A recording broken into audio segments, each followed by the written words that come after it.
প্রিয় যুবক ভাইরা, সফলতার সংজ্ঞা কি? ভার্সিটি অথবা মেডিকেল অথবা বুয়েটে চান্স পাওয়া।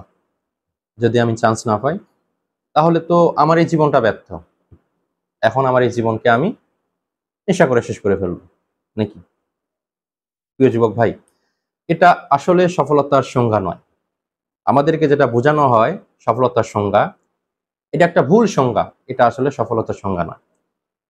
এই দুনিয়াটা জাস্ট একটা পরীক্ষা কেন্দ্র। আমরা সকলে এই দুনিয়াতে এসেছি পরীক্ষা দেওয়ার জন্য। এই দুনিয়া আমল করার জায়গা, আর আখিরাত হচ্ছে হিসাবের জায়গা। তো আমরা এই দুনিয়াতে এসেছি যত পারি আমরা আমল করব, আল্লাহ সুবহানাহু ওয়া তাআলার ইবাদত করব। অর্থাৎ যদি আমি জান্নাত হাসিল করতে পারি তাহলে আমি সফল, আর যদি আমি জান্নাত হাসিল করতে না পারি তাহলে আমার পুরো জীবনই ব্যর্থ। এই দুনিয়ার দুঃখ কষ্ট এটা সাময়িক, একদিন না একদিন শেষ হবেই। এই দুনিয়াতে আমি কোনো কিছু পাই বা না পাই, আমি যদি আল্লাহ সুবহানাহু ওয়া তাআলার বিধান অনুযায়ী চলি তাহলে আখিরাতে অবশ্যই পাবো ইনশাআল্লাহ, এতে কোনো সন্দেহ নেই। আর সেখানে আমার কোনো চাওয়া অপূর্ণতা থাকবে না। রাসূলুল্লাহ আলাইহি ওয়াসাল্লাম বলেছেন, ইন্না মাউদিআ সাওতিন ফিল জান্নাতি খায়রুম মিনাদ দুনিয়া ওয়া মা ফিহা।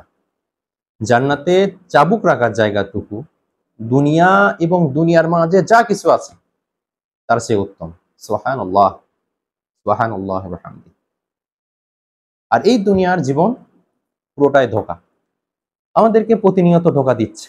আমাদেরকে বোঝানো হয় ভালো স্কুল কলেজ ইউনিভার্সিটিতে পড়তে হবে, ভালো একটা চাকরি করতে হবে, ভালো একটা ব্যবসা করতে হবে, অর্থাৎ অনেক টাকা উপার্জন করতে হবে, তাহলে তুমি সফল।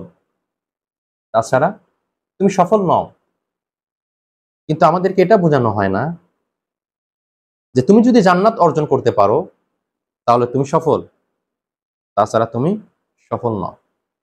আল্লাহ সুবহানাহু ওয়া তাআলা সূরা ইমরানের 185 নম্বর আয়াতে সফলতার সংজ্ঞা দিয়েছেন। ফামান যুহজিয়া আনিন নার ওয়া উদখিলাল জান্নাহ ফাকাদ ফাজ।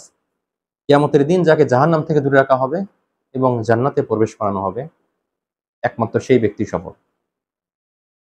অর্থাৎ আমরা যাই বলি না কেন, এই ব্যক্তি সফল, ওই ব্যক্তি সফল, ওই ব্যক্তি সফল, কেউই সফল নয়।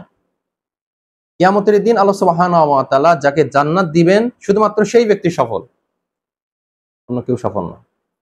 এজন্য কাম ব্যাক টু আল্লাহ, আল্লাহর দিকে ফিরে আসো। আর এই ভুল সফলতার পিছনে ছুটো না। তুমি যদি দুনিয়ার পিছনে ছোটো, এই ভুল সফলতার পিছনে ছোটো, তাহলে এই ভুল সফলতার সংজ্ঞার পিছনে ছুটতে ছুটতে তুমি জাহান্নামের দিকে অগ্রসর হবে। এজন্য কাম ব্যাক টু আল্লাহ, আল্লাহর দিকে ফিরে আসো। আর লক্ষ্য এবং উদ্দেশ্য একটাই, কিভাবে জান্নাত হাসিল করা যায়। যদি আমি জান্নাত হাসিল করতে পারি তাহলে আমি সফল, তাছাড়া আমার এই পুরো জীবনটাই ব্যর্থ।